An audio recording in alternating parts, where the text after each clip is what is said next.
120 seconds.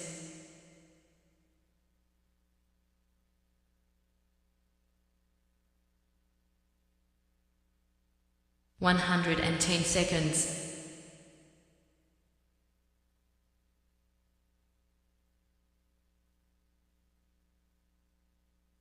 100 seconds.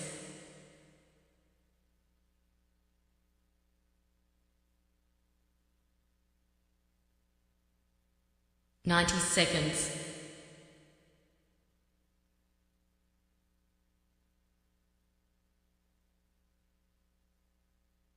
80 seconds.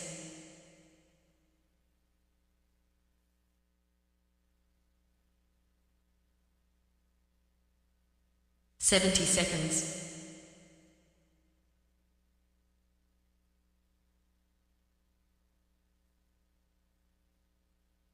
60 seconds.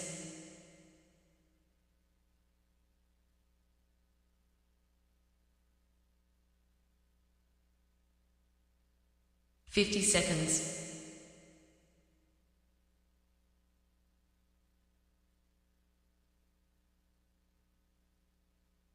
40 seconds.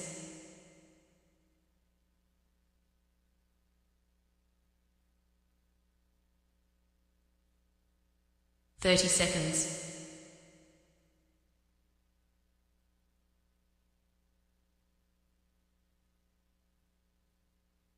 20 seconds.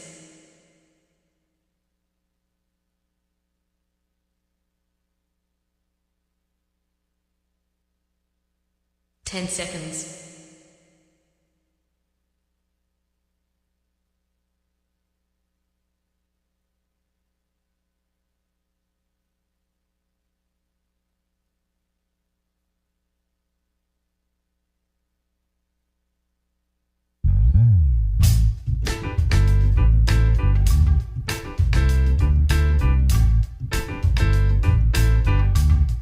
'Hi, my name's J.C. McCauley. I'm Nyesha McCauley, and you're watching AccessTV.org.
My friends, once again, it is indeed time to get our talk on. This morning, talk with me, your host, J.C. McCauley, along with the champions of talk. This morning, talk champion Jonathan Small is in the house. Good morning, Jonathan. How you doing? Doing fine, Stan. It's a pleasure to be back here again, like I mentioned every single week. Look forward to it, as usual. All right. How was your weekend? Weekend was nice. I mean, yesterday just tried to rest and lay back, taking care of a lot of business. Saturday. So it's always usually one or the other, you know. You try to relax and enjoy one day and then still take care of business the other weekend. And it looked like it was a pretty nice weekend. I think a little rain shower was like teasing you a little bit yesterday. I didn't know, I thought it was going to be a rainy, gloomy day. Then the sun broke out and it got sunny. So kind of a strange pattern. And, you know, talking to a few people in Texas, man, they're burning up down that state as usual. You know, that's nothing new. Texas, your guest today is from Texas, right? Ironically, and I wasn't even thinking about that totally, but you're right. 100 degrees, humid, some parts dry, some parts humid, and it stays that way from what I hear. It doesn't go down too often. I would imagine down around the Gulf, with all that humidity and water. Oh yeah, that's be horrible. But I guess you get used to it. You get used to it, but it's a long summer though, man. I mean, you know, air conditioning on all day. Like people say down south and places like that, they just keep the air conditioning on. From you get out your house, you go into a car, air conditioning, go into every store, air conditioning. Nobody really stays outside during the daytime. You know, basically you have to do your errands early in the morning, then wait till the sun go down.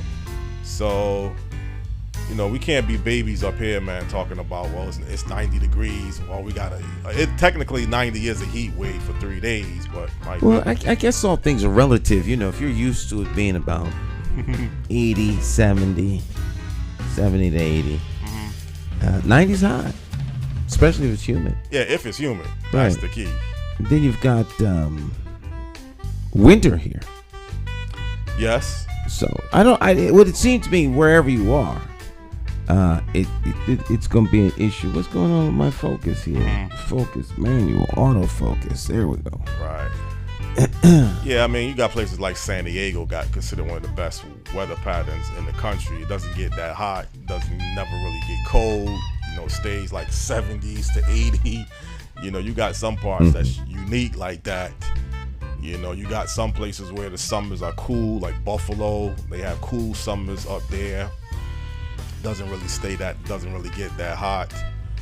So you got different climate changes throughout the country. But some places can get extremely hot in the summertime and get extremely cold in the wintertime. Chicago, it gets hot in the summer and it gets cold with that late wind. So you got places like that. You know, I think overall New England has a nice climate. Though I think overall the winters could be a little of a drag. Springs come a little late for some time. Autumns to me go by fast. That's what favorite time of the year. Well, every season's 13 weeks, so you know it's. I think all things are. I think what's going on? All things are relative. Things are relative, right? Yeah, all things are relative. But you know, a friend of mine left me a message the other day saying, "You guys get on the air, you start talking about the weather." Yeah, that's true. Okay. We would talk about something. Talk about something to make some sense. Talk about the weather. All right. Well, I can get into some heavy conversation now. I'm just breaking the ice. I got some heavy. I guess it's not going to come to this quarter to 9. Yeah, quarter to 9. So we got a part.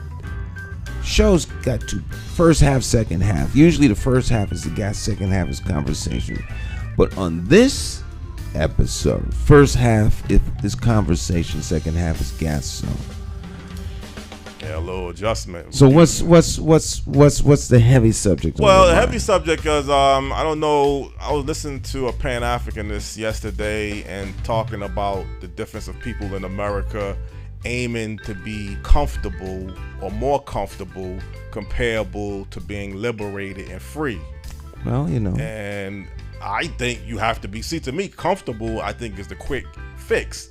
I gotta take a nice cool shower. I gotta have nice drinks. I want a better car. You're a better an place American, to live. Right? But the liberation part that he's talking about is the bigger picture. Well, liberation is necessary when people feel that they aren't free.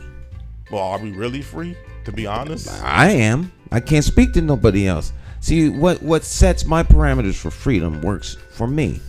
My freedom can't be defined by you.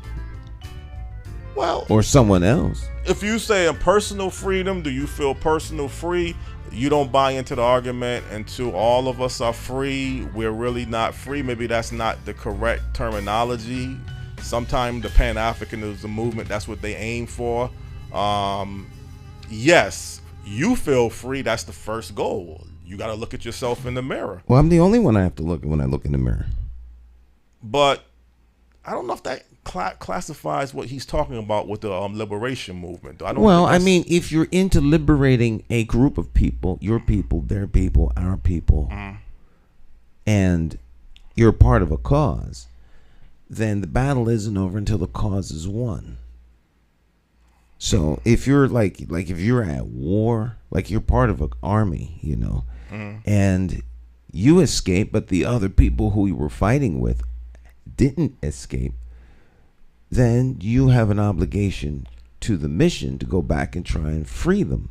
Right. Because you're not free until the whole group is free. So it all depends on whether or not you consider yourself part of the group that's fighting. I mean, you could live your whole life fighting because you're never ever going to be satisfied because someone isn't free. Right. And so, you know. Well, again, I mean, to put it in the political terms and put the ball in your court stand, you are running for mayor of Hartford for the 4th time. You don't have to run. You are doing pretty well with your life, I would assume. But you see something wrong in the big picture for the capital city that you want to correct, which I feel that's the big motivating factor of you deciding to run. So evidently you could be doing well, and I mean certainly as a city resident, Stan, issues are going to affect you too. You can't deny that to some degree. May not be to the magnitude of what you're really looking at for the whole city, but certainly there has to be something that you see wrong, or you just want to make the city better. Maybe you don't see anything dramatically. There are things that are good. There are things that could be better. So right. I fight to make things better. I love Hartford. I want to fight to make things better for people that live here, that things aren't doing, you know, things aren't as good as they could be for them, in my opinion. So, you know, I can't speak for anybody else. To the degree that there are others who agree with me, then there must be a group of individuals who feel the same way. So we work together to make change. Well, you know, when it comes to this whole me as a person trying to move things forward, of course, I, like a whole lot of other people, don't have to do anything. Right. Well, because there's 9 people running for mayor, you know. Right. But there's over 100,000 people not running for mayor. All right, a city residents. Right, 100,000 people don't want to be mayor. So it's not like there's a lot of people that do want to be mayor. Point in fact, there are very few people that want to be mayor. There's a whole lot of people who you couldn't make them mayor. Well, the mayor's not like an appointed position. You have to run through the electoral process. Right, but even still, a lot of people would never even sign up to. If you could guarantee they could win, they wouldn't do it. Well, it's a big task. I think it's a big responsibility. Right. So I only say that to say this. I run because I think it's something that I can do. I think it's something I could do well. And I have a vision, and there are people who agree with my vision. There are also people who disagree with my vision. So as a cause.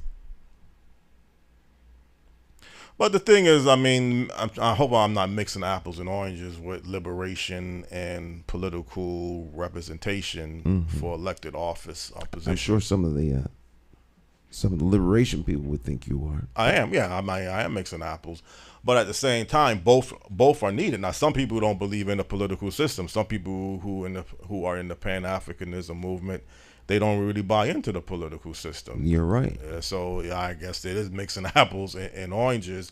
But the whole big picture, you can feel you're doing okay, and you could say, well, I'm content. Let me move on with my life. Let me just circulate with people who think like that, which is the normal tradition.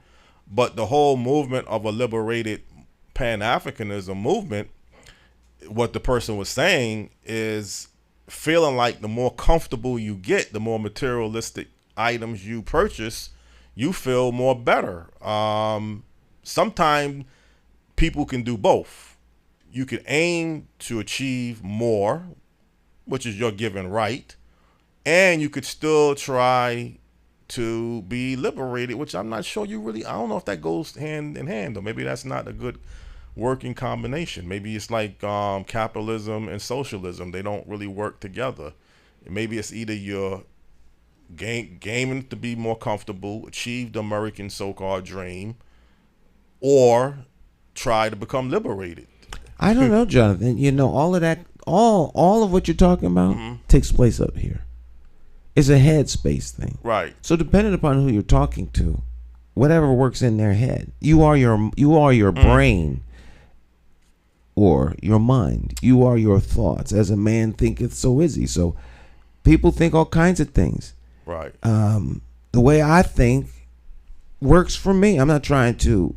Now, I think there's a best way to embrace, but I'm not really trying to impose my will on everyone else. A lot of people get caught up into this thing. Like, if you don't think like I think, then something is wrong with you.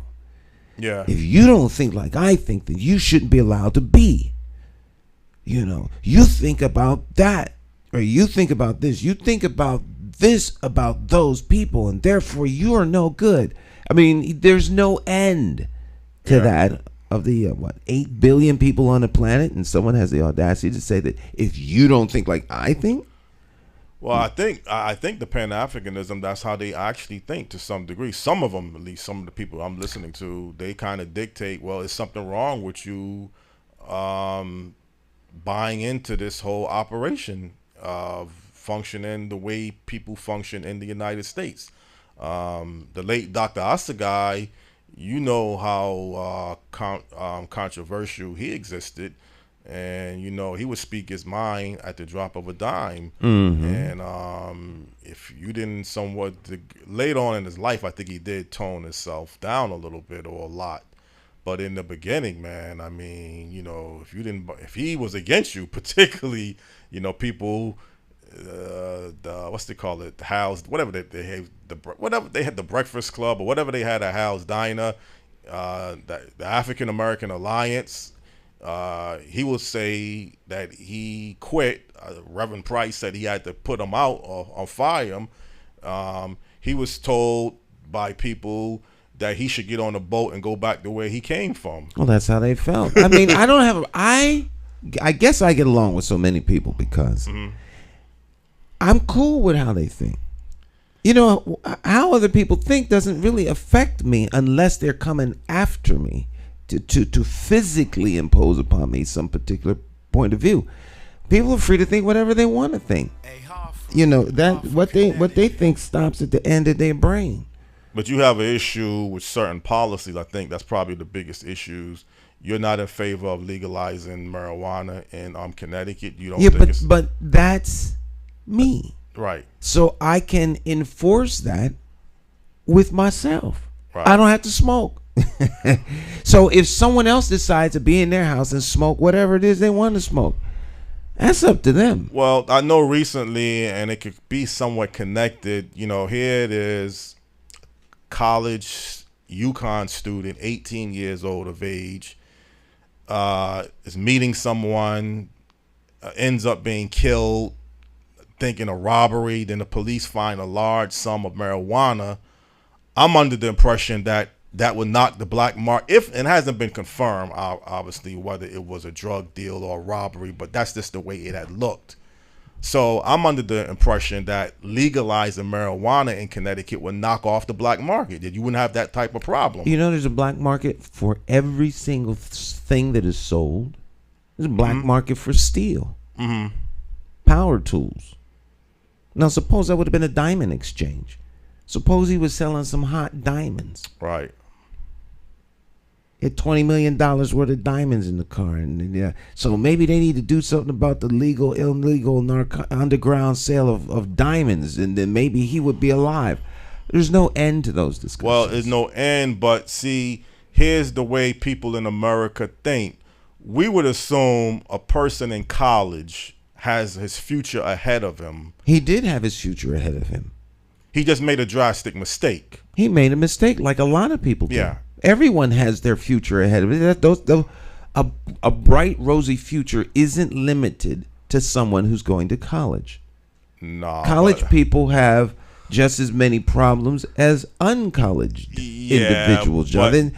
You're putting that's your rosy picture of his future. Well, the stereotype would be Stereotypes are a stereotype is just that. a stereotype. Well, there might be some statistical data that usually a high school dropout is the one that's going to get caught up into crime, but that's not really the case. And Right. This is an example. Right. But you would assume if he was a high school dropout and he had no future, which I think dropping out of high school diminishes your odds. Dropping out of high school diminishes some of the opportunities you may have access to, but dropping out of high school doesn't preclude and demand that your future is doomed. One could say, because I know people who have dropped out of high school got more than 3 degrees. Yeah. So, who knows what motivates an individual? So these are the kinds of discussions I think people get caught up in because they become hypothetical. Because the persons having the discussion are talking about someone else. And they really have no way of imposing the fix for those other people on them unless they get into some sort of elected office or a group of people who set policy. And you have these people making policies for folks that aren't them, that they believe best suit those people. And I always find that interesting. I think the people who should be talking about the policies are the individuals who are affected by the situation, and they want suggestions. And they come and ask for the suggestions, as opposed to some group of people with long thought sitting around thinking, well, I think that those people over there would do better if they had red houses, statistically speaking. Well, put it this way, because I was 18 and lost, and older than that and lost. If you are a person and you are accepted into a university, and whatever the circumstances may be, now there's money obviously in marijuana, even the black market. So when the police officers find a large sum of marijuana in your vehicle, that's not a normal, that's not a low level. Again, hasn't been determined how much marijuana that was found inside the car. But again, look at what you're going up against. It could be making money to supplement your education. College is very expensive. We don't know if Yeah, but see, the hypothetical, it could be, means we don't really know. It could be that the large sum of marijuana that was found in the car winds up in the police officer's car and never turned into evidence. Right. But so far, that could be too. Yeah, but so far it was determined that it was a large sum of marijuana in the person's vehicle. Mm-hmm. So the police hasn't determined how much marijuana. No, they know exactly how much it was. You don't know. I don't know. Right. That's part of their investigation. Right. They know exactly to the ounce how much it was. We don't know because that information hasn't been made to the public. Right.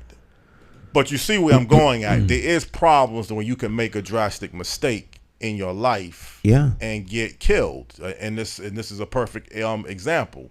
Now, I don't know if the Pan-Africanism movement feels that they have a strategy that you can prevent these type of things from happening.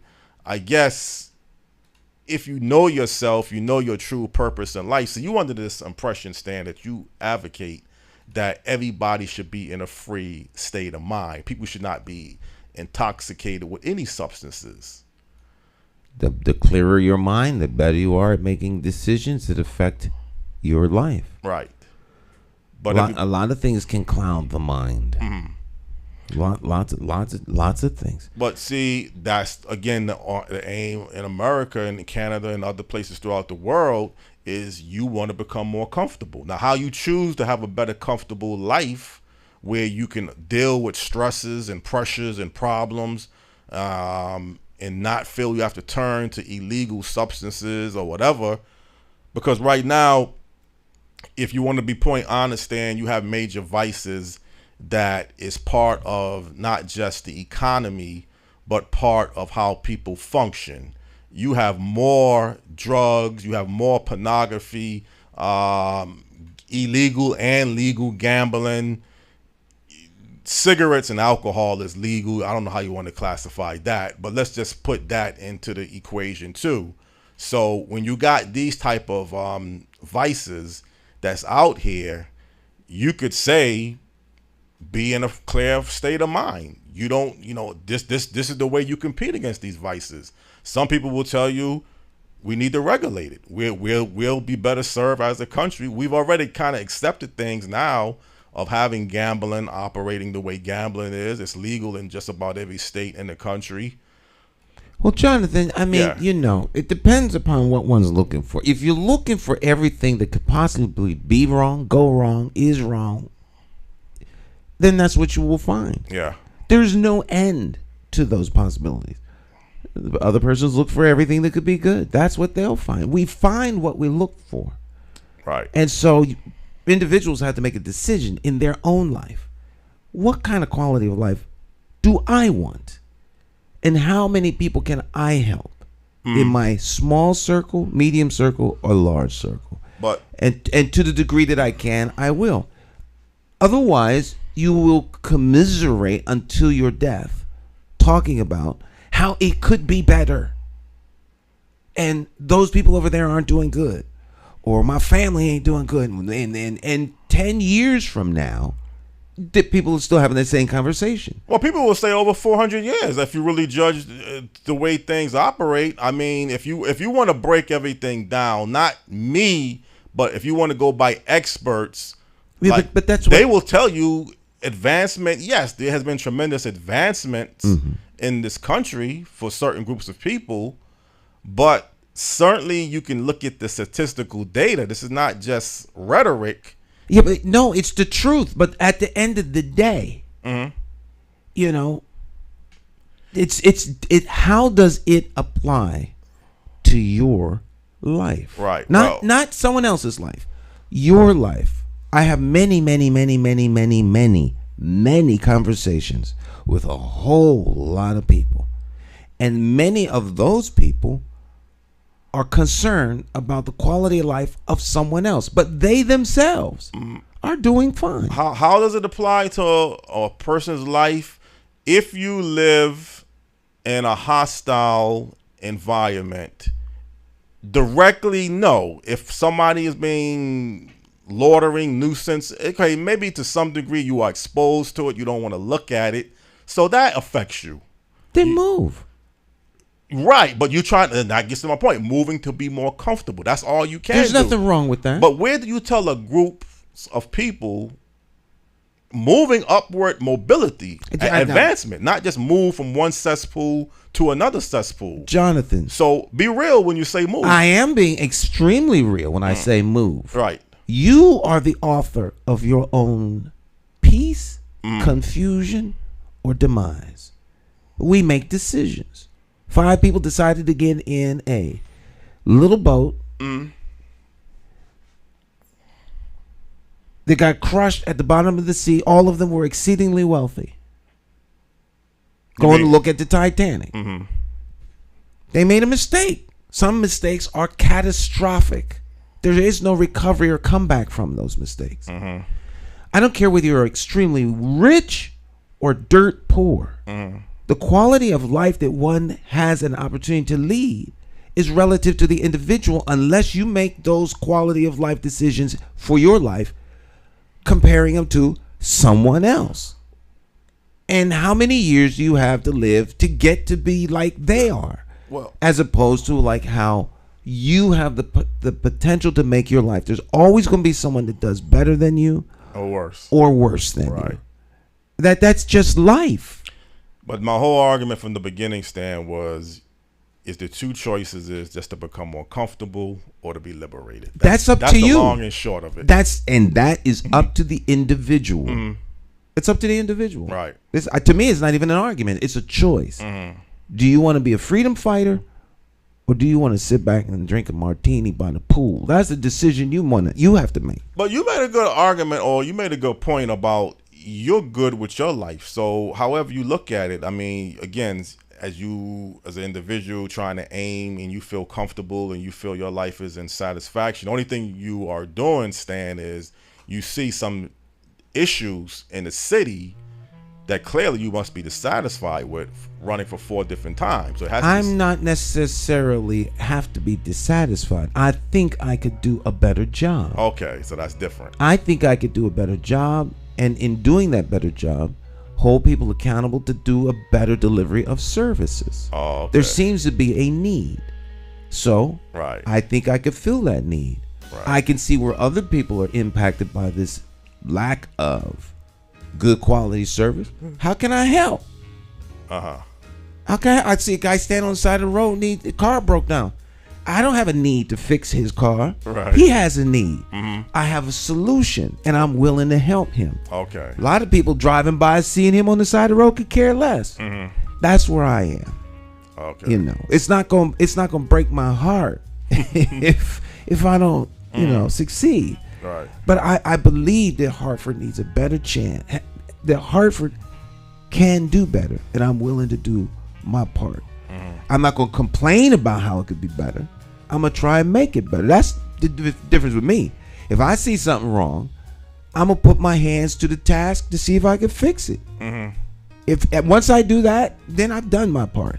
I can do no more than try to help someone else as I pass through this weary road. That's all I can do. Right. But I'm not going to sit on the weary road and complain about everything I see, because that's not going to make quality of life for me. And at the end of the day, nobody really want to hear me complaining. But Right. you got a guest on cue. He's on cue. Okay. He's earlier. Thank you. That's good. Yeah. So why don't we take a break? And we'll be back with our special guest for the morning. Sound like a plan? Sound like a good plan. All All right. right. Stick and stay, my friends. Don't go anywhere. We'll be right back. A little bit of Jay Hogart. Let's take a quick While we break. take a quick break.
How do you define evil? Is evil the pedophile school administrator or taxation without representation? Is it the gatekeeping community leaders who sell out the very people they were elected to fight for?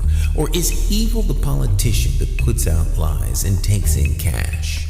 However you may classify evil, having to choose the lesser of two evils still leaves you with evil. Nowhere does this rule apply more than during an election for mayor. Choosing a candidate who is the lesser of two evils still leaves you with evil.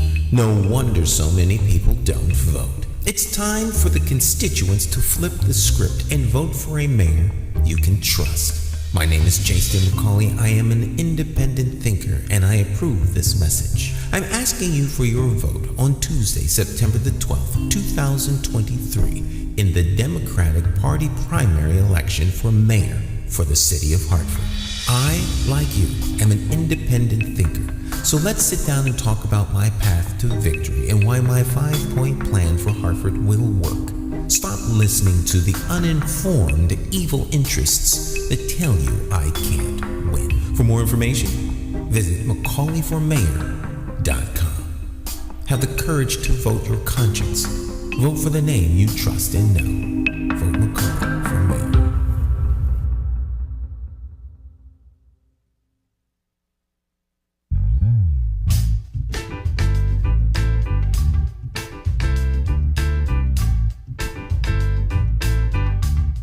Hi, My name's J.C. McCauley. I'm Nyesha McCauley, and you're watching AccessTV.org.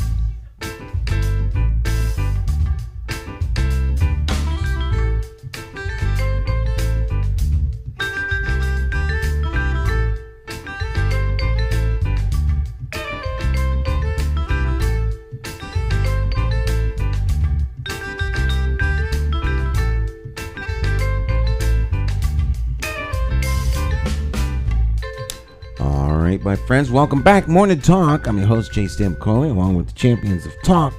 Of course, co-hosting this morning, Jonathan Small. Jay Hogart there. All right, yeah. So, as we were saying before we went to the break.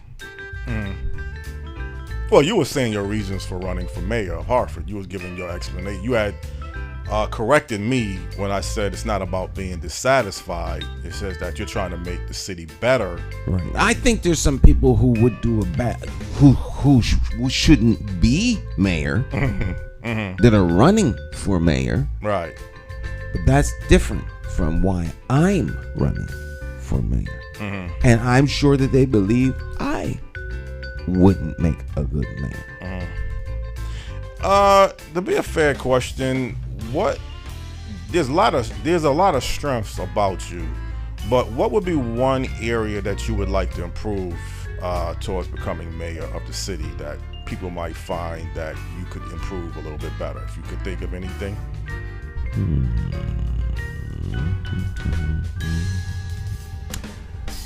Something that I could do to be better. I was better informed about the issues that affect everyone in the city. My whole vision is based on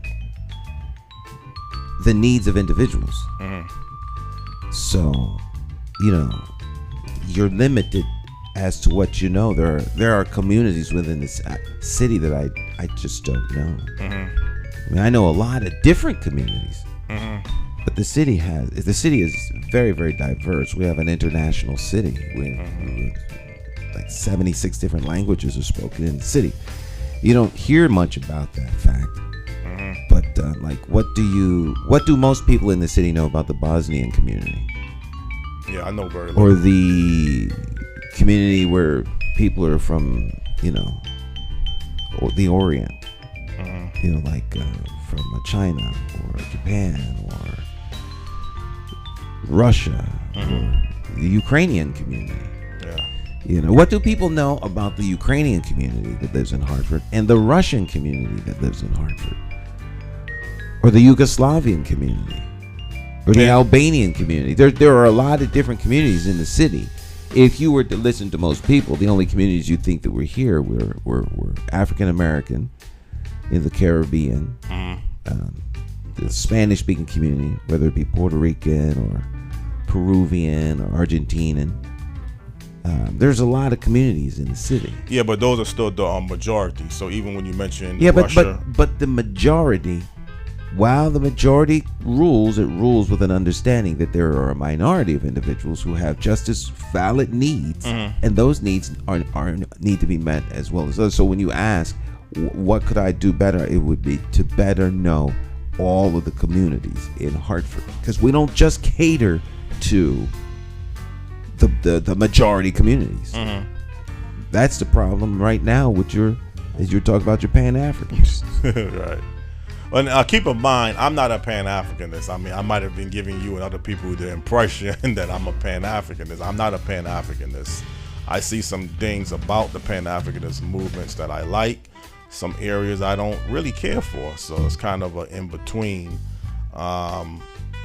But I actually think more of being more comfortable. I think you function better when you're more comfortable. I think when you have nice, clean clothes, you have better food, better drinks, better atmosphere. I think, for me, and I think most people, you function more better. If you're hungry, you're eating rotten food, bills can't be paid, relationships are shambling up because of this and that. I think you function better as an individual when you're more comfortable. No doubt. I think that's what everyone is ultimately striving and fighting for. Right. A standard of life that suits the individual. So if that's what everybody's fighting for, then, yeah, that would be, to me, reasonable to go after. Well, truthfully, I did want to bring someone sort of an expert to really get into what I really wanted to get into. Just that we had some time, so I said, let's talk about this. Well, our expert is ready to join us. Okay. And we're gonna have him come on. We're gonna ask him just to tilt his camera down just a little bit, and then we'll be tilt down just a hair. Yeah. There we go. That's good. That's good. So, our guest is joining us this morning, so we'll let Jonathan Small have the honor, since he is the official booker of guests. Jonathan Small, you have the floor. Well, good morning to people out there on Morning Talk Live with J. Stan McCauley Talk Show. This morning we have a guest who is an expert in some areas, and he has a tremendous track record on a particular city and area of the country that we're going to be talking about as the main topic of discussion. He believes in helping people. He has a human side quality that kind of separates him from a normal business perspective, and I think he brings a lot of different types of important information to the table. Just met this person a couple days ago, so I really don't know a lot about him, but what I have been able to find out sounds very interesting. The guest this morning is the president and CEO, I believe, of Execufirm, Inc., if I'm saying it correctly. He's also the executive director of the National Association of Minority Contractors based out of Houston, Texas. No other than Abel R. Garcia. Good morning, Abel. How are you doing?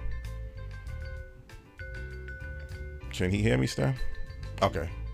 Good morning, Abel.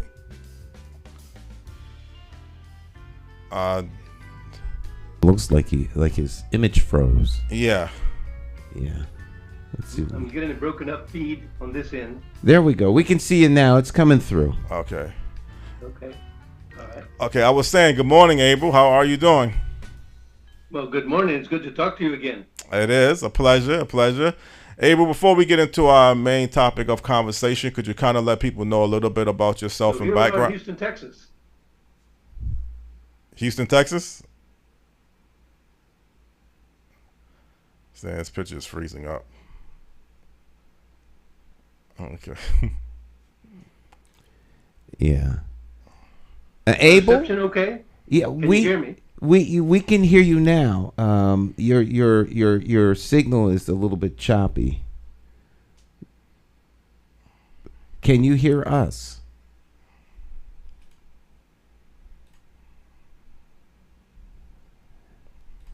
Yeah. There we He's go. moving. Well, But it's keep freezing. yeah. I think we're all set now. Okay. Okay, Abel, again, you mentioned you're from Houston, Texas. Could you let people know a little bit briefly about yourself before we get into our main topic of discussion? Yes, thank you for asking. Name is Abel R. Garcia. When I came to Houston, I didn't need to use the R because there were very few Garcias. But at any rate, I'm a native Texan. Came to Houston as fast as I could. I worked for a Dairy Queen company, and 7 years later, I bought 7 or 8 Dairy Queens. I was a Dairy Queen owner until 1994. In that particular time frame, I owned 3 Mexican restaurants, an executive search firm. I became an entrepreneur. I became like somebody that just needed to breed business. And obviously, I liked what I did. And then when 9/11 came, my executive search business went down the tube. Nobody was hiring people. They were laying them off by the millions. And so I got interested in using my name, Garcia, to help other the minority community, because I'd been fortunate enough to have gathered a lot of talents in that period of time. So I've been in the nonprofit world 23 years, from 2002 to date. During that time, of course, I've been blessed to been able to do a lot of things and lead a lot of entities to profit. And the nonprofit world is really a for-profit that doesn't pay taxes. But we don't sell any widgets, we don't sell anything, we just sell service, which is lovely because that's what I love to do. So that's how I got into this business as the executive director of the association that I represent, which is NAMC. I wear the cap, I wear the brand, National Association of Minority Contractors. Houston, Texas, where I live, is a majority city. In other words, we make the majority of the city populace. Hispanics, Latinos, Pacific Asians, Vietnamese, you name it, we've got it. We're the United Nations of the city. Some demographers have said that we are the most diverse city in the United States, more so than Chicago or New York City or whatever. I don't dispute it, I just live in it, and I love what I see. We're just woven into like a tapestry of humanity, which is great here. And so I've had an opportunity to do many things. I write, I'm on my 6th book of how to market yourself to the top. I'm a marketing guy. I believe that nothing happens until you sell something. And so I bring that talent that I was able to acquire to the table. I'm by no means a award-winning writer. I'm a terrible speller, so I wear out Google, but that didn't keep me from writing the experiences that I had been so fortunate in having. So that's, in a nutshell, that's basically who I am. I believe in helping people. I believe that if I leave this earth, whenever that time comes, and if I haven't given back all that I know, then I've sold everybody short, starting with myself. Mm-hmm. So that's kind of what my theory is. Well, obviously, when you're saying community, when you're talking about a city like Houston, you're talking one of the largest cities in the country in land space, the 4th largest city in population. It's expected at some point to surpass Chicago and become the 3rd largest city in the United States. And you have a lot of different businesses, a lot of medical facilities, Yes. NASA, you name it, it's in Houston. What kind of makes Houston so successful, and also the greater Houston area too, because there's 2 differences. There's the city limits of Houston, Texas, and then there's greater Houston.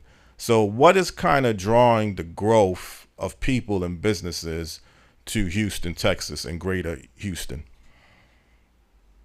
Thank you for asking. I think, first of all, we have a great location. Mm-hmm. We're 50 miles from the Gulf of Mexico, but we have probably the largest medical center in the United States, I believe, and one in the world. And so we have a huge medical entity here. And of course, population is getting older, so obviously more people want to come to Houston from all over to take good medical care. Secondly is, of course, our old favorite, oil and gas. We're the oil and gas capital of the world still. And then, of course, we have NASA. And those 3, and education close by, but those 3 or 4 entities have kept Houston vibrant. one other thing that's kept Houston vibrant and places people like to come is that there's opportunity here. There's opportunity here for everybody. Obviously, it's growing, and we now have 3 rings around the city. We have an inner ring, which goes around the entire city, 610 loop. We have a second ring, which is Beltway 8.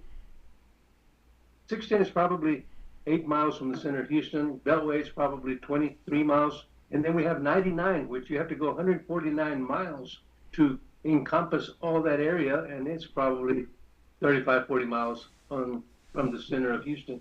So a lot of concrete, a lot of people. I think that what drives people to Houston most, and they stay in Houston, it's not the hot weather, obviously. It's not the mugginess, but it's the fact that we share everything. My attitude that I just professed is an attitude. Houston's a wonderful city. Because we have hurricanes, what happens when we have hurricanes, and this is the whole city Houston area, Harris County, Houston area, Montgomery County, into the south, Fort Bend County, we're doers. We're action. Before FEMA comes or before the city comes, we've already cleaned it up and put it on the curb. It's unbelievable how we do this. When there's a disaster, neighbors just flock with their saws and with whatever they need to be able to help each other. It takes me back to when St. Louis used to have the MDA, I think, fundraising. We at that time was probably the 5th or 6th largest city. We were always the top most given city. Houston is a given city. It's a friendly city. We take our business clothes off and put on cowboy hats and boots and jeans from February to March and have the largest rodeo for those month and a half, 2 months in the world. Largest rodeo. So it's a great place to be, because obviously also, and thank you for alluding to the fact that we're very spacious, so we just keep expanding and outwardly, but we don't lose the inner feeling of we're Houstonians. I personally live close to Woodlands, Texas, which is 25 miles from downtown Houston, but I sleep in the Woodlands, but I work in Houston. And we all travel by car, by the way. Our mass transit is great mass transit, but it's inner city. Everybody drives here in Houston to work or wherever they're going. Right. And you mentioned the Woodlands as the greater Houston area, which you have some of the nice suburbs and surrounding towns that make up Houston.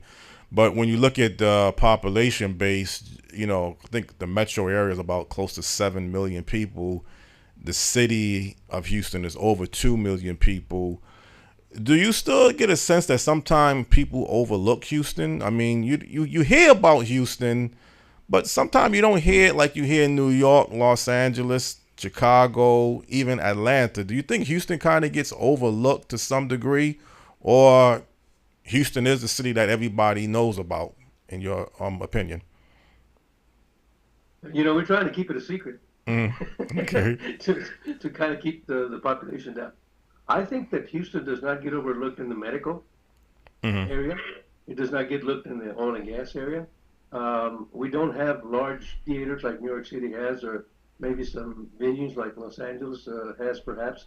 But I don't think, living here in Houston, I don't feel like we're overlooked. We have also the largest port, 50 miles away, the first inland port that I know of. That's also very vibrant. I think in the box cars, we're number 1 in the world, if I'm not mistaken, exporting, importing. So there's so much agriculture, that we have, excuse me for the thought, but Houston has an average of 40 inches of rain a year. And when we have a storm, it goes to 55, 60. So it's a green city. Everything grows here. And so it's a welcoming city from that standpoint.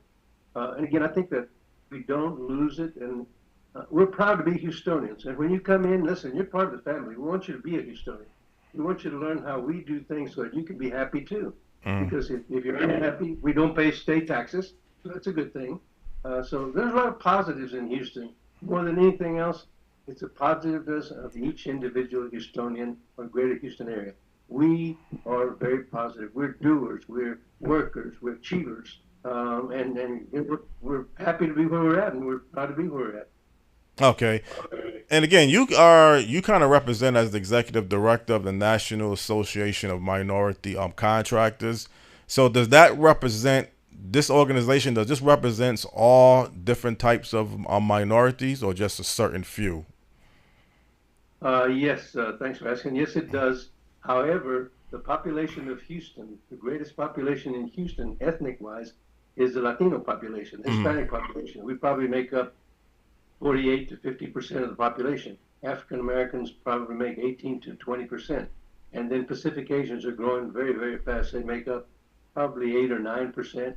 And we have the United Nations. Everybody, people from Turkey, people from East, people from India, people from everywhere. They come to Houston for the medical, or they come to Houston for the port, or they come to Houston for business. We're Business USA here. In the overlooking, I don't think we get overlooked. I think that we just have an influx of people coming in, and we try to bring them in. We're a southern city, right? So we're very hospitable. We want to make sure that you feel comfortable, that you become part of our family. I think that's probably the main thing. We want you to be part of the Texas family, part of the Houstonian family. We want to treat you like a relative. Stan, you was talking earlier about our international city here. Do you have any questions or any comments you want to add to the conversation? What I guess. No, I'm listening and enjoying the conversation. And my biggest takeaway in listening is the attitude, and there's an attitude of champions, an attitude of winners, right? And you hear that, and that's what he's talking about. That's what he's expressing. So, if you go to Houston, I'm sure it's in the atmosphere. You're gonna feel, sense, and that you are in a city that wants to do better, that wants to help. You can't, and people find these things difficult to embrace a lot of times, but they're not that difficult. You reap what you sow. If you want to get, you have to give, but you got to give out of a pure heart. Right. And the more you are surrounded by giving people, the more there's prosperity. When people are stingy and only what's in it for me, that's the death knell. And you start watching the cities decline. So I'm just enjoying what I'm hearing. Right, exactly. Well, again, when you're talking about a city that's attracting a lot of people, if you're looking to start a business, you're looking to enter the workforce, you're looking to build a home, you're looking to send your children to school, what is some of the benefits of Houston, Texas towards what it would have to offer? Like, you do your part, meeting you halfway. What is the part now that being in Houston or Greater Houston now offers you for what you're trying to achieve? You're talking about our association, for example? Well, no. Well, Houston in general. I mean, you could tie your association into the question, but really the opportunities that exist in Houston and Greater Houston, and then you can put your association involving that level too. Okay, thank you. So let me make a statement here that construction, by the way, is the 5th largest entity here in Houston. There's the medical, there's the oil and gas, and the port, and NASA, and then there's construction. You see, in Houston, as in most cities, the attitude that we've taken in NAMC and also in the city, very smart, wealthy, intelligent people build plans, build dreams. We in construction make sure those dreams become a reality. The medical center has 50,000 people that work in the medical center. It probably would be a nice downtown area for, I don't know, maybe a 500,000 population town. Big, okay? And so I think that the thing is that how can we make it better? How can we grow it better? I agree with the comment that we're very positive people. Again, we've had 5 days of 100-degree weather, but we're the most air-conditioned city in the world. So, I mean, it goes from my car to the work and from the car and also to events. So forth. We hold a lot of events. We cherish people. We want to uplift people. And when you come to Houston, if you have an attitude that's unlike that, you'll lose it quickly because, how can you be mad when you smile, right? And so we practice a lot of smiling for the right reason, to help you become a Houstonian. People that come from other states become a Texan very, very quickly. They like what they see. They like the relaxed atmosphere. If we were to triple the workforce here in Houston, Texas, we still would be behind in construction. There's probably, I'm going to say in the next 12 months, there's probably 15 to 20 billion dollars worth of projects. Metro, medical, everybody is building. Everybody's building. The suburbs or the outer parts. We have like 5 or 6 business centers. Now that may be not unusual for New York City, but here, because we have this spaciousness, we just built something like the energy corridor, 15 miles from downtown. The energy corridor goes there, hospitals go there, schools goes there. The school system probably needs a lot of help, not just in Houston, but all over the country. I think we forgot how to write, read, and spell. We need to get back to the basics. While everything else is important, our education is the most important thing. I use a Vietnamese culture that came to Texas and has conquered Texas, in a way, in a respectful way. They're smart. They educate their kids. They make sure that they get their dentists, doctors, so forth. We, the Latino population, need to use that as a guide, as an example, because again, nothing will make things better or equal than education. You've got to be educated so that you can be able to take advantage, not just of your current situation, but of the future situation. Again, we built 3 highway rings around Houston for the growth.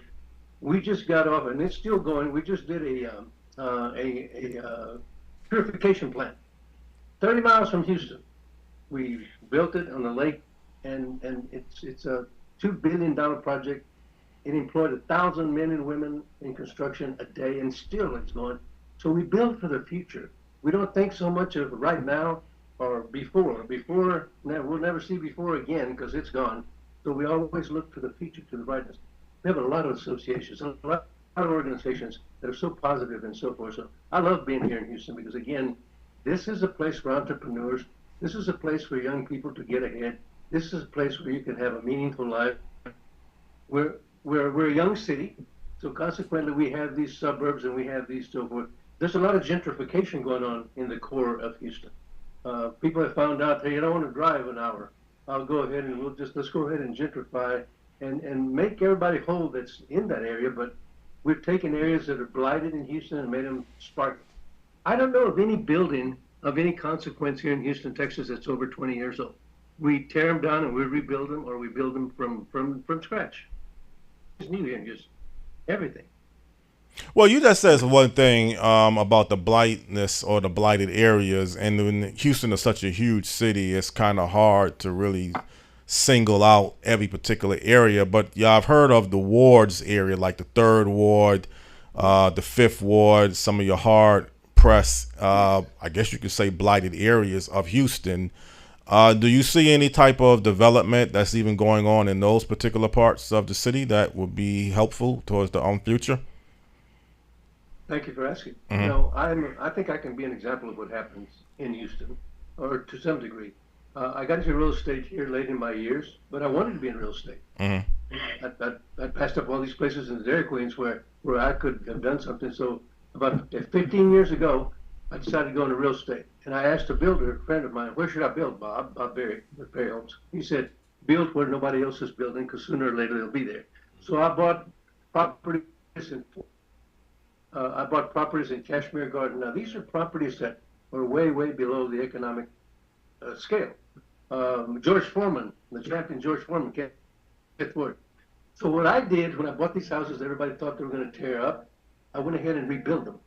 And since I've been in the restaurant business, I made island kitchens. And then I went to Section 8, and I rented to Section 8 people because I wanted Section 8 people, children, to know what it was to have a nice home. And so that's not just me, that's us. Mm-hmm. That's a city. I mean, 5th Ward now it's booming. It's got like, I don't know, $7 or $8 billion worth of projects because it's only about 4 miles from downtown Houston. So we rebuild the inner core. We make lives better for all of us by doing. We're a friendly city. We're a law-abiding citizen. We get to be more law-abiding, but I don't know. You come to Houston, Texas, and you mentioned the schools. Um, I moved to the suburbs because of the schools, but now the schools in the inner city are getting better because you're having all these folks that are building 2-story, 3-story townhouses type of houses. And so first thing they look is to improve the schools. So the inner core is improving slowly but surely because of the fact that more people are coming in that care. Doesn't mean the people that are there don't care. They just need to be helped. Well, you had just mentioned that there's billions of dollars. You mentioned as a realtor. So actually, when you're saying the wards areas or the Fifth Ward area, there's a lot of development towards the real estate, or is it a combination of real estate and business? Mostly real estate. Mostly real. Okay. Most of real estate, the business is already around the area where the areas that are more economically challenged are close to the downtown area, close to the University of Houston, close to Texas Southern University. And so these areas are emerging there. You know, we've had young people that are coming in and they're building these nice, very nice apartments, very nice houses and so forth. Because again, housing in Houston is up to a certain point, it's very inexpensive.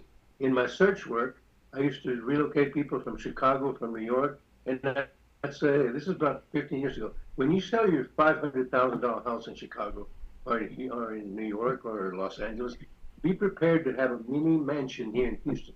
Because for $500,000, you can have the same mansion or the same type of housing that the rich people have in these metropolitan areas. $500,000 house here in Houston gets you 3,000 to 4,000 square feet, gets you a lot that's anywhere from 10 to 11,000 square feet. I mean, everything is bigger in Texas and obviously here in Houston and more affordable. I think the affordable part is very, very important. We don't want to have a state tax. We already have enough taxes.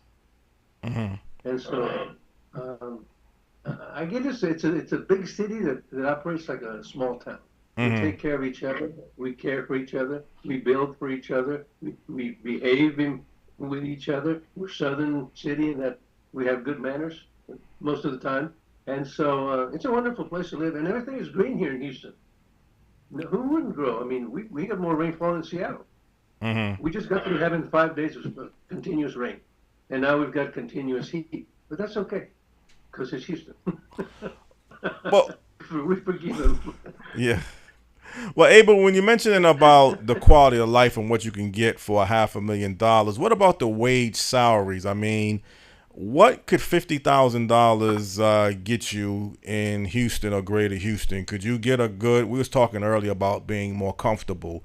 Could you have a very good, decent, comfortable life if you can aim for a $50,000 year pay scale in Houston? Because people will say that's not considered a lot in New York or Boston.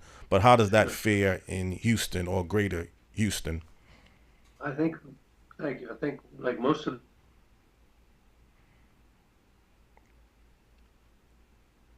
or you have, a couple, couples together. I think if a couple together with family or by themselves make, I want to say $80,000, you can live very well. You can live probably as well as somebody in New York City making a couple $100,000. From my experience in the search work, it's just a place that if you're not happy, if you need more money, there's more jobs. You can have 2 jobs. You can, especially working from home now for those folks, they have 3 or 4 jobs. Well, I believe that you can live more comfortably here in Houston, Texas, than any other larger metropolitan area, and enjoy it more. Right. Sorry, go ahead. Right. Well, let me ask you, and I kind of want to bring you into this question too, Stan.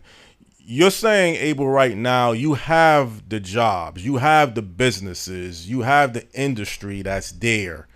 Yes. And then we was talking off of the air how you would like to share that throughout other parts of the country where they could duplicate that. Stan, Hartford is not, or any city in Connecticut is not going to be as large and diversified like Houston.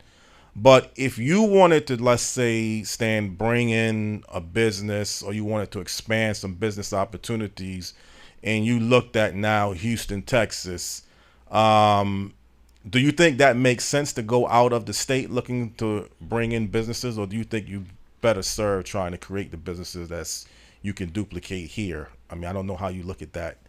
Well, when quote unquote city leaders or politicians look outside of their own area to want to bring people in, a lot of that I think is hyperbole and just talk.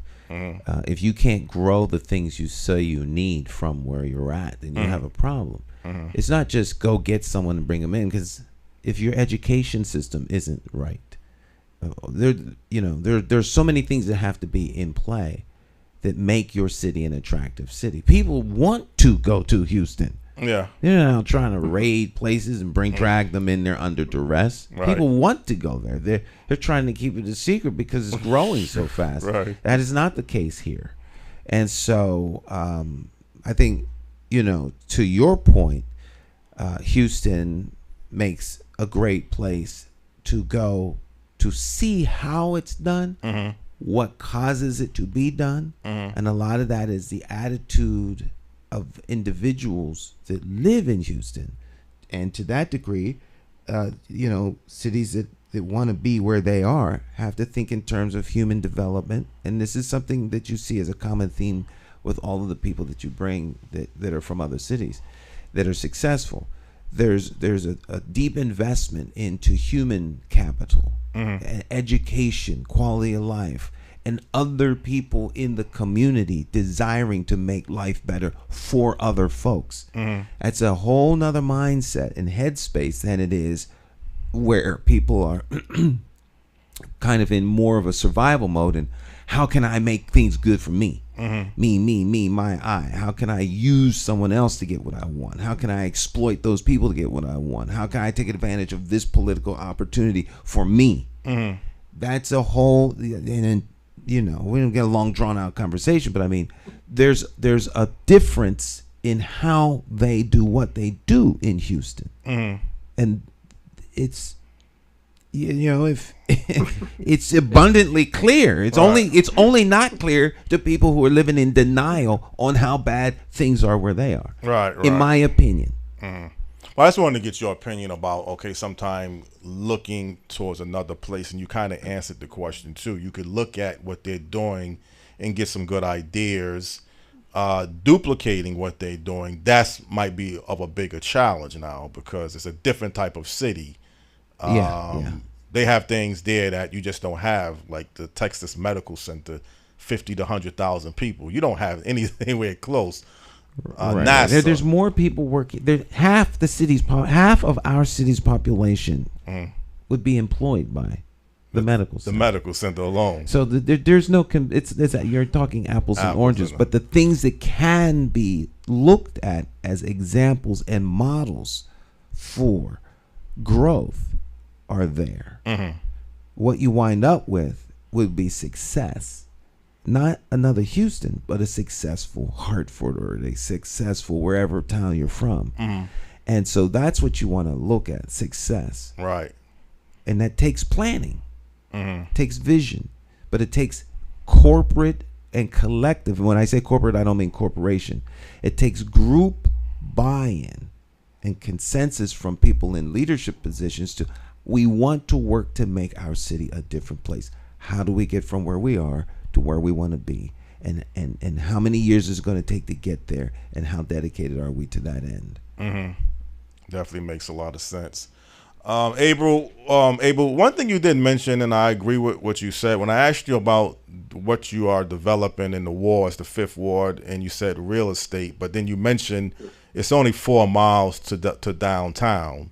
So if you're looking for jobs or occupations, even though you may not have it directly in your residential areas, only being 4 miles to downtown is really a walking distance to some degree. So, yes. But the housing component, I think what you are doing even in that area is very important, because just as much as you need businesses, you have to have homes where people live, and whether it's home ownership or just apartments or condos or whatever. So I think it's a good combination when you're 4 miles to downtown. Yes. Towards that linkage. Yes. And what are some of the other things that you're constantly working on or that you're looking to work on though currently? in NAMC, we're part of 23 organizations throughout the country. Mhm. But I noticed a difference.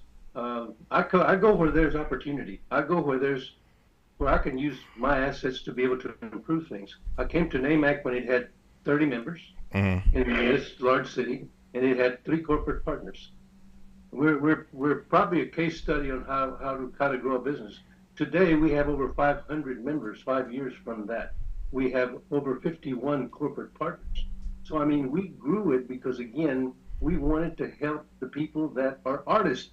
They just do their artwork in buildings and schools and hospitals and so forth. So we appreciate everybody's talent. But let me speak to the part that I think is unique in Houston. We're a majority city.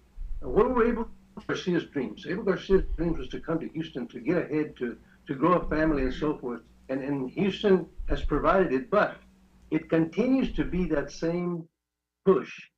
When I speak, I advocate for our membership. When I speak to city council or the county, which is rare, but when I speak to these corporate folks, they're, what are you doing? I mean, what are you doing? Who are you going to do business with? I mean, we're the majority population. Come on, you're Houstonian. You've got to do better. 15% participation in a project is nothing. They'll run me off if I go tell my membership, guess what? We got 15% of that $100 million project. No, it has to be 40, has to be 30. It has to be, we're 100%, 70% of the taxpayers. So we advocate, but we don't burn the city down. We advocate, we make people responsible. And the people that are here, the white population that's here, if you may, grew up with us. They know what we went through. We're ambitious. I taught a class for 2 kids in a low-income area. These kids are hungry. They want information. They want to know, how do I get ahead? How do I go? Instead of going to work at the Burger King or the Dairy Queen or the McDonald's, go work at a doctor's office. You want to be a doctor? Go sweep the floors of the doctor's office. You think he'll run you off? No, because he came from the same place you are, because we're majority minority. Go do what you want to do. You have to ask for what you want. And we're a city that asks for what we want and what we need. So you have to have that leadership say, yes, we're going to participate in bringing folks up, because we were there once. Maybe people in Boston, they have a great heritage, I don't know. But everybody, to some degree, has been needy sometime. We have the largest food bank in the country here in Houston. We reach out. We're the most giving city that I know of, and so forth. And so it's a great. I agree with a comment that we have, our leadership is geared towards, let's share this. I've raised money for about 10 entities, and I say, so I'm here because we need to have money to grow. Because who are you going to do business with? Who are you going to sell your oil and gas? Who are you going to sell your cars to? It's us. We're here. Let's help each other. Let's build this thing together. I find that minorities also work well when they're given respect. When they're saying, okay, you want a shot? We'll give you a shot. And that's all we want. We just want a shot. And then it's up to us. But we've had, without getting too deep into anything else, we've had such a difficult or challenging beginning that anything that shows a little light, we follow it and we expand it. And then we share it with our family, with our friends. So that may be a unique thing in Houston. I'm not sure. Well, you had mentioned Houston is like you're the majority minority city. So the minorities make up the majority of the population. But really, how That's can right. you be a minority if you're the majority? That's the little tricky part about.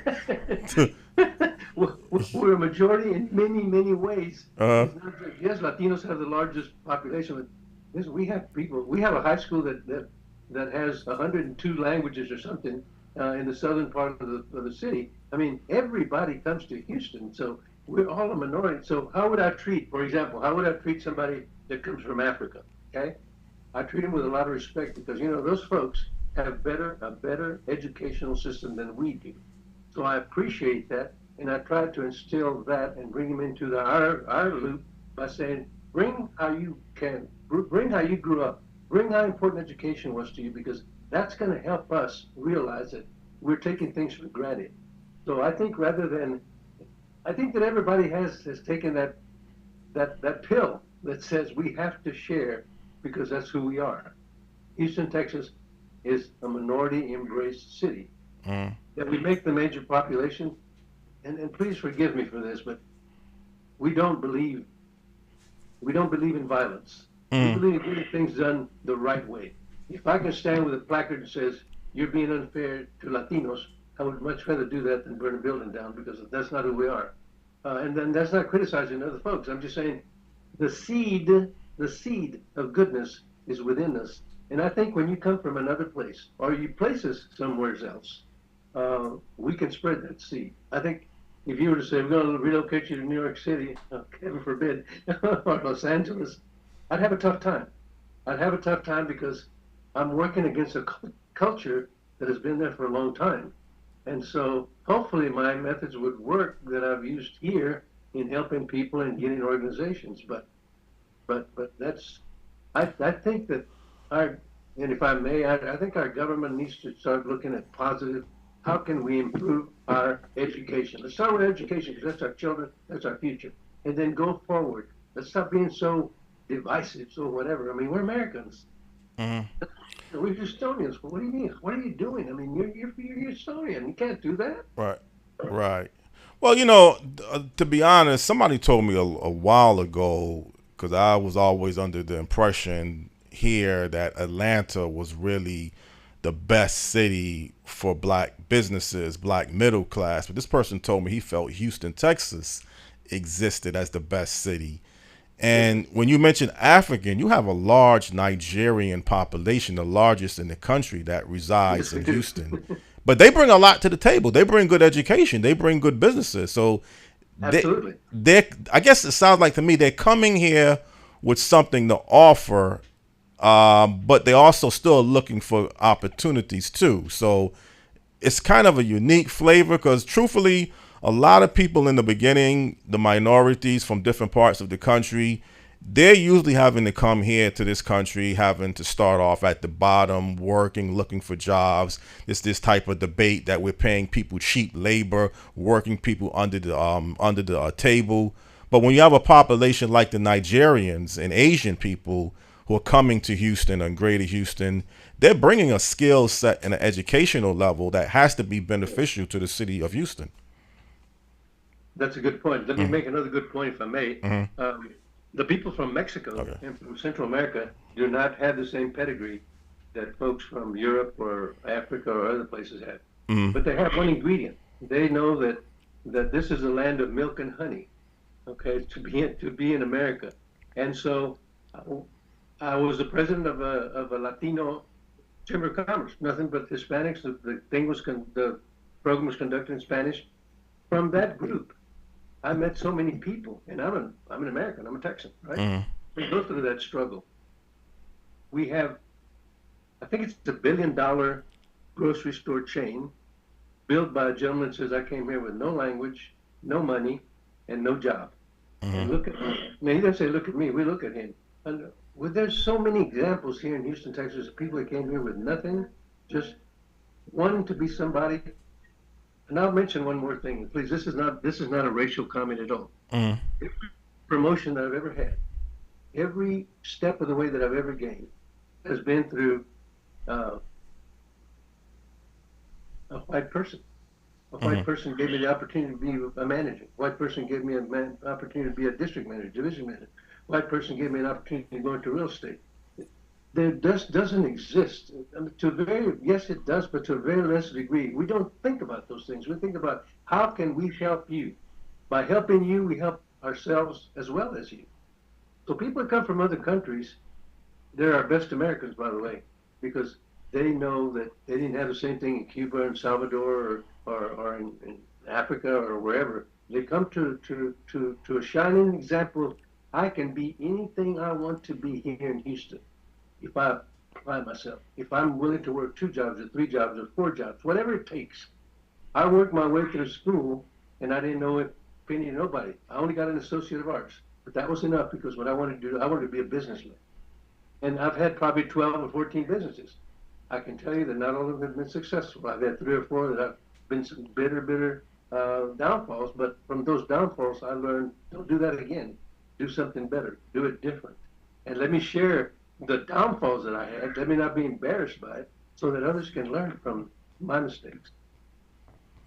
Don't know if that makes sense or not. It makes a lot of sense. I think everything you said this morning makes a lot of sense. I just wish we would have had a little bit more time to really prepare. And I think we did a great job, don't get me wrong. I just wish I would have had a little bit more time to really prepare for this show.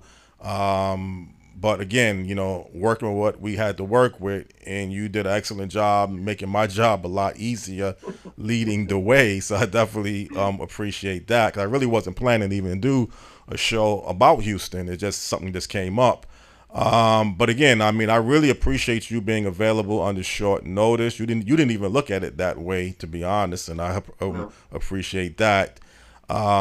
We're just scratching the surface, but again, I enjoyed and I found very interesting and informative. The one thing that stood out that you said out of all the things you just mentioned was you wasn't satisfied when you said something about the 15% of the contracts. You felt like 30 to 40% of the contracts. I say that's playing the game to win, not just playing the game. We could get into a long conversation on that, but I think that kind of stood out when you just said, look, forget this 15%, man. We got to aim for a higher number. 15 is good. It's okay. But I think 40, I like that a lot better. So I just wanted to give you praises for that movement with your organization, what you're aiming for. We're just about out of time. Anything last words you want to say briefly before we end this particular segment? Feel free to do so. One last comment that I'd like to make that I think is important. You have leaders, you have politicians. I've had the opportunity to speak before City Council and the county commissioners. And so my speech to them, because probably 80% of those commissioners and 80% of those City Council people are minorities. And so I spoke to them. They give you 3 minutes, and I said, I'll forget about 3 minutes. I'm here to talk. and so you have to be bold. And so I said, when I came to Houston in '67, all my African-American friends, all my Latino friends said, when we get in power, message to City Council, you've been in power 20 years, you're doing the same thing with the people you replaced. When are you going to get to where we're not getting power? Same thing with the commissioners. 2 commissioners that I came here were kids. You cannot live where you lived before and not improve matters. And so I make people accountable. What is it that you're telling me? What is it that you're doing? And I think if you do that with your city officials, rather than be Democrat or Republican, those folks are getting paid so it can help you. And you need to make them accountable face to face. You don't have to throw bombs, just face to face. Why are you doing this? Why are you doing this? When you grew up poor. And there's poor people here. Why are you not helping them and us and you? So we make people accountable. Yes. That's an excellent way to end the show. Accountability. I can't disagree with that. Stan, I guess you want to close it, obviously. You don't need a backup sermon. Everything he said was on the money as far as I'm concerned. Exactly. Absolutely.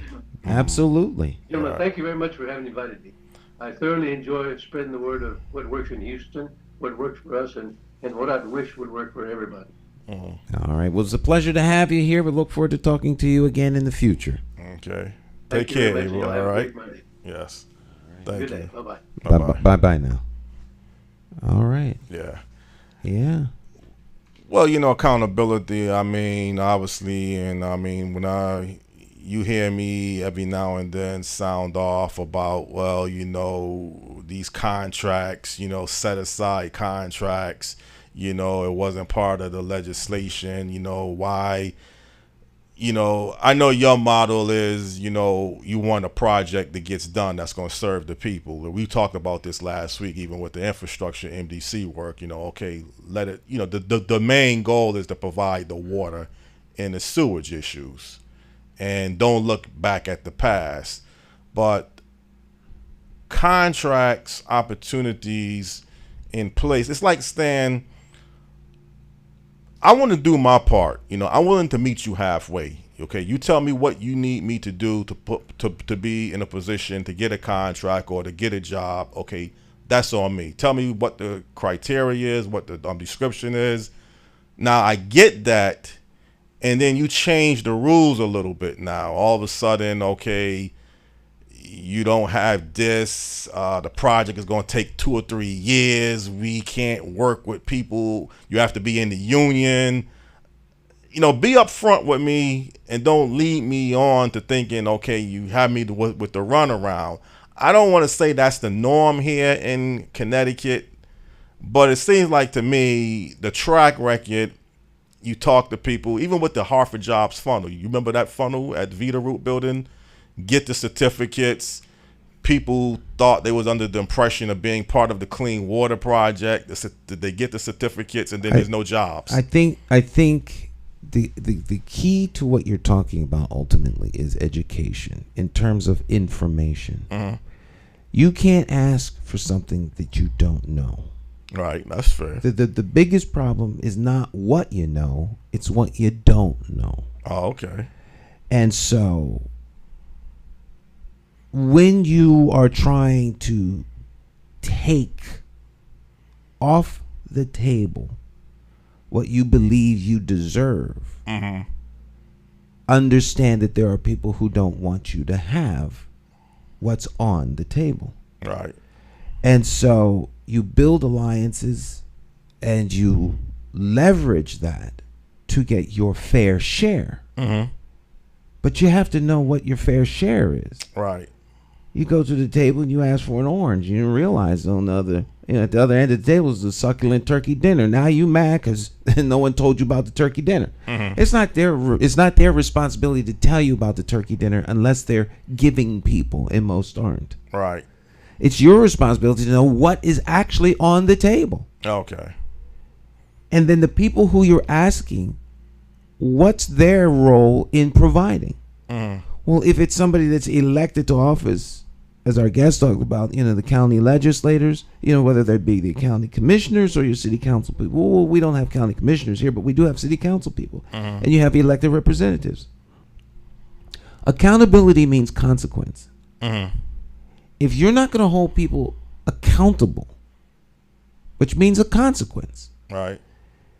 then they're not gonna do anything other than give you the runaround. Mm-hmm. Runaround is unacceptable. Right. So you have to make them understand it's unacceptable. Mm-hmm. If you just go away mad, then there's no consequence. In fact, you're the one that suffers the consequence because you're now mad. Right. But there was no impact on them at all.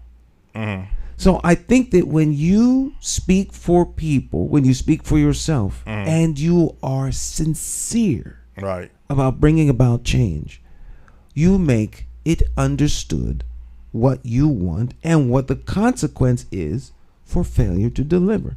You're not asking for something unreasonable. Mm-hmm. You're asking for representation, Right. which is rightly due to you. You're asking for a piece of the pie, which you should rightly have. The ingredients in the pie were made by things that you grew. Mm. Baking the pie was made by your contribution. So you have a right to a slice Right. of the pie, maybe even a quarter of the pie or a third of the pie. Mm. But they will give you the crumbs. Yeah. If you walk away happy with the crumbs, then their win.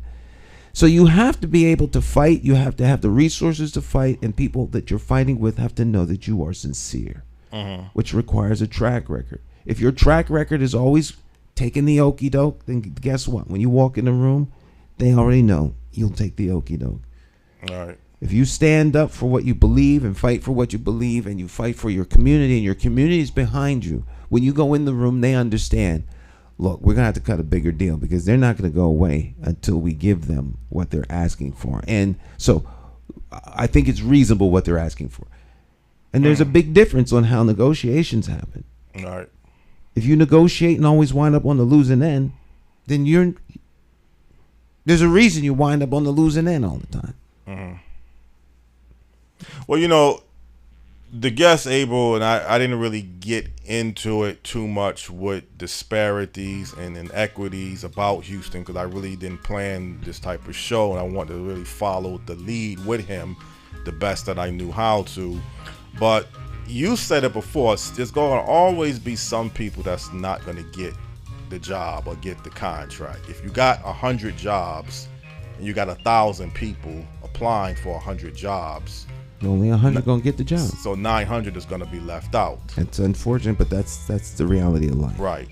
I think the difference, what I'm hearing from him, Abel, Garcia is that in certain industries, they have more jobs than they have people. So if the medical field is your niche, or you're educated in the medical field, or whatever other field that's growing there, you know, space, NASA, whatever, you know, on that level, or any other businesses, if, like you said, I guess you gotta know what's available. You said that's the biggest issue right now, is knowing what's available, but also knowing what you want. Mm-hmm.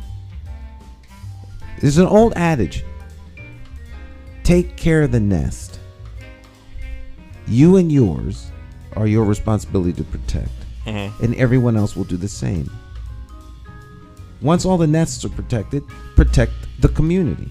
Right. Protect the region, protect the state, and on and on and on and on. You can't be a champion for everybody, but you can be a champion for yourself and those around you. And then you coalesce with like-minded people, and you create an association, and they champion for the good of the whole. So if, as our guests grew an organization, grew representation, people have a track record of delivery. When you walk in a room, all you do is all you have to really do is walk in the room. Right. He doesn't have to throw bombs. All he has to do is appear. And they know he's serious. I'm here to negotiate for the good of those who I'm here to represent. And at the end of the day, we're all going to do better. Right. So let's cut to the chase, gentlemen, and get this thing on. If you walk in the room just as an agitator, or I'm gonna get my way, or I'm gonna create chaos for you, that's not how you negotiate. You're not gonna negotiate through bully tactics. Right. Otherwise, you'll walk away with a very short-term goal. Short-term gain, and then when it's gone, you're not gonna get anything else. So people have to understand, and this takes time for some people to understand. But we're running out of time. Okay, ran out of time today. All right. We can't have a post-guest conversation because we had a pre-guest conversation. And we're out of time now. Right. The guest was very good. Great interview, Jonathan. Right. And again, next week going to be about 1983, big event that took place. So looking forward to that. Just want to fine tune and make sure that this guest is still going to be available, which I had already got the show confirmed weeks ago. So. Something in 1983 you're gonna find very interesting that took place. All right, well, we'll have that discussion next week. All right, my friends, our time together has come to an end. We'll see you all real soon. You all go out and have a great rest of your day. Bye-bye.